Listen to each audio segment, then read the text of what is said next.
వీక్షకులందరికీ నమస్కారం. సెప్టెంబర్ మాసంలో కర్కాటక రాశి వారికి ఏ విధమైనటువంటి ఫలితాలు కలగబోతూ ఉన్నాయో మనం ఈ వీడియో ద్వారా చాలా క్లుప్తంగా తెలుసుకునేటువంటి ప్రయత్నం చేద్దాం. ముఖ్యంగా కర్కాటక రాశి వారి యొక్క స్థితిగతుల్లో ఈ మాసంలో కనుక పరిశీలన చేస్తే 17వ తారీఖు నాడు రవి కన్యా సంక్రమణం చేస్తారు. 19వ తారీఖు నాడు శుక్రుడు తులలోకి ప్రవేశం చేస్తారు. 24వ తారీఖు నాడు కన్యా రాశి యందు బుధుని యొక్క ప్రవేశం జరుగుతుంది. అంటే ఈ నెలలో కేవలం 3 గ్రహాలు మాత్రమే మారుతూ ఉన్నాయి. మిగతా గ్రహాలన్నీ కూడా అదే రకమైనటువంటి స్థితిగతులు. ముఖ్యంగా శని వక్రించి అదే మాదిరిగా ఉన్నారు. ఇక్కడ కర్కాటక రాశి గనక తీసుకుంటే లాభస్థానంలో ఉండేటువంటి గురుగ్రహం, ఈ గ్రహం యోగ్యమైనటువంటి ఫలితాలను ఇస్తూ ఉన్నారు. ఇక 2వ స్థానంలో ఉండేటువంటి బుధుడు అనుకూలమైనటువంటి ఫలితాలను ఇస్తూ ఉన్నారు. ఈ 2 గ్రహాలు కాక ప్రత్యేకించి 17వ తారీఖు దాటాక రవిగ్రహం కూడా తృతీయ స్థానంలో ఆయన యోగించేటువంటి పరిస్థితులు ఉన్నాయి.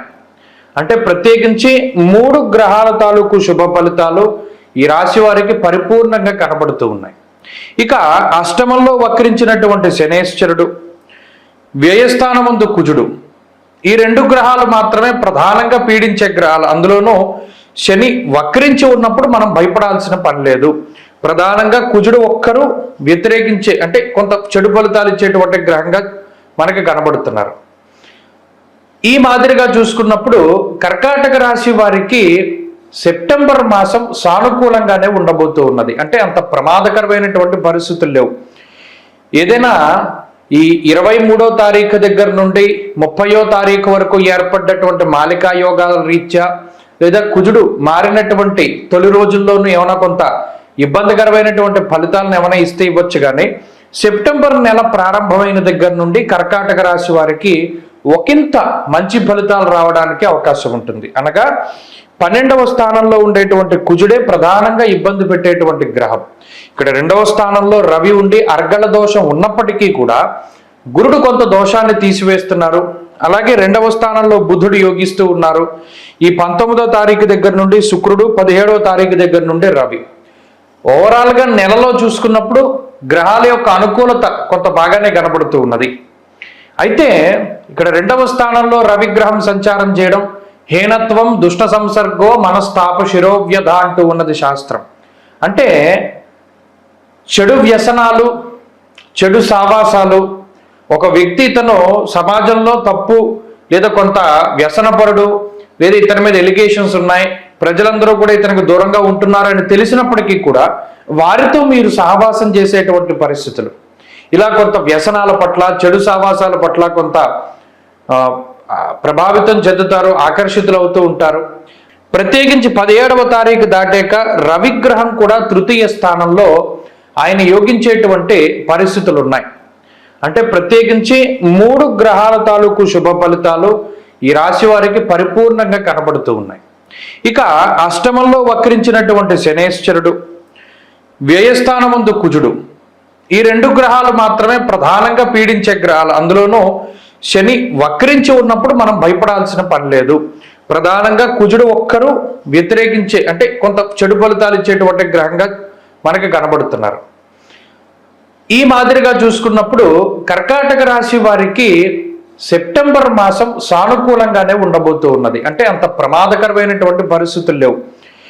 ఏదైనా ఈ 23వ తారీఖు దగ్గర నుండి 30వ తారీఖు వరకు ఏర్పడ్డటువంటి మాలికా యోగాల రీత్యా లేదా కుజుడు మారినటువంటి తొలి రోజుల్లోనూ ఏమైనా కొంత ఇబ్బందికరమైనటువంటి ఫలితాలను ఏమైనా ఇస్తే ఇవ్వచ్చు. కానీ సెప్టెంబర్ నెల ప్రారంభమైన దగ్గర నుండి కర్కాటక రాశి వారికి ఒకంత మంచి ఫలితాలు రావడానికి అవకాశం ఉంటుంది. అనగా 12వ స్థానంలో ఉండేటువంటి కుజుడే ప్రధానంగా ఇబ్బంది పెట్టేటువంటి గ్రహం. ఇక్కడ 2వ స్థానంలో రవి ఉండి అర్గళ దోషం ఉన్నప్పటికీ కూడా గురుడు కొంత దోషాన్ని తీసివేస్తున్నారు. అలాగే 2వ స్థానంలో బుధుడు యోగిస్తూ ఉన్నారు. ఈ 19వ తారీఖు దగ్గర నుండి శుక్రుడు, 17వ తారీఖు దగ్గర నుండి రవి. ఓవరాల్గా నెలలో చూసుకున్నప్పుడు గ్రహాల యొక్క అనుకూలత కొంత బాగానే కనబడుతూ ఉన్నది. అయితే ఇక్కడ 2వ స్థానంలో రవిగ్రహం సంచారం చేయడం హీనత్వం దుష్ట సంసర్గో మనస్తాప శిరోవ్యధ అంటూ ఉన్నది శాస్త్రం. అంటే చెడు వ్యసనాలు, చెడు సావాసాలు, ఒక వ్యక్తి ఇతను సమాజంలో తప్పు లేదా కొంత వ్యసనపరుడు లేదా ఇతని మీద ఎలిగేషన్స్ ఉన్నాయి, ప్రజలందరూ కూడా ఇతనికి దూరంగా ఉంటున్నారని తెలిసినప్పటికీ కూడా వారితో మీరు సహవాసం చేసేటువంటి పరిస్థితులు, ఇలా కొంత వ్యసనాల పట్ల చెడు సహవాసాల పట్ల కొంత ప్రభావితం చెందుతారు, ఆకర్షితులు అవుతూ ఉంటారు. అలాగే నిష్ఫలం కృషి వాణిజ్యం అన్నారు, అనగా ఈ మాసంలో రవి 2వ స్థానంలో ఉన్నప్పుడు ఏ పని చేసినప్పటికీ దానిలో ఫలితం మాత్రం తక్కువగానే వస్తుంది, అనగా ఆశించినటువంటి స్థాయిలో ఫలితం లేకపోవడం అనేటువంటిది కూడా కర్కాటక రాశి వారికి చూడవచ్చును. ఇవి ప్రధానమైనటువంటి సమస్యలు. ఇక 12వ స్థానంలో కుజుడిచ్చేటువంటి స్థితిగతులు ఎలా ఉన్నాయి? ప్రవాసం కార్యహాని స్యాత్, కాసరోగం ప్రపీడనం. అంటే అటు ప్రవాసము అనగా స్థానచలనానికి సంబంధించినటువంటి విషయాలు, ఉద్యోగరీత్యా కానీ వ్యాపార రీత్యా కానీ కుటుంబ పరంగా కానీ ఒక ప్రాంతాన్ని వదిలిపెట్టి వేరే ప్రాంతానికి వెళ్ళవలసి రావడము, కొద్దిగా ఎక్కువగా ధనాన్ని ఖర్చు పెడుతూ ఉండడము, వ్యసనాలకి కానీ లేదా జోదానికి కానీ అనుకోకుండా డబ్బు దాంట్లో పెట్టి దాన్ని నష్టపోవలసి రావడము, లేదా ఫాల్స్ ప్రెస్టేజ్కి వెళ్ళి పలానావాడు బండి కొన్నాడు కదా నేను కొనాలి, పలానావాడు కారు కొన్నాడు నేను కొనాలి అని ఒక రకమైనటువంటి ఫాల్స్ ప్రెస్టేజ్కి వెళ్ళి ఉన్నదాన్ని అమ్ముకోవడం ద్వారా దానిలో డబ్బులు నష్టపోయి కొత్తది కొనడం, అది మీకు అదనపు భారంగా మారేటువంటి పరిస్థితులు ఇవి ప్రధానంగా కనబడుతున్నాయి. కాబట్టి ఇవి సూచనలన్నీ కూడా దృష్టిలో పెట్టుకుని కర్కాటక రాశి వారు నడుచుకుంటూ ఉండాలి. ఇక భూ సంబంధమైనటువంటి వ్యవహారాలు కొంత వెనక్కిపోతూ ఉంటాయి. పై అధికారులతోటి ప్రభుత్వ సంబంధమైనటువంటి అధికారులతోటి కొంత ఒత్తిడి అధికంగా ఉంటుంది. అంతేకాక ఆర్థిక ఎద్దడి అనేటువంటిది ఏమి ఉండదు. ఇక్కడ ప్రధానంగా ఆర్థిక సమస్యలు ఏమీ రావు, ఆర్థిక ఇబ్బందులు ఏమీ రావు, కానీ ఖర్చు మాత్రం అధికంగా ఉంటుంది మీకు వచ్చేటువంటి సంపాదనలో గత నెలతో పోలిస్తే. అదొక్కటి ప్రధానంగా ఈ రాశి వారికి మనం చెప్పుకోవాలి. అంతేకాక ఇక్కడ గురుడు కానీ బుధుడు కానీ మారేటువంటి రవి శుక్రులు కానీ 17వ తారీఖు దాటిన తర్వాత యోగిస్తున్నారు.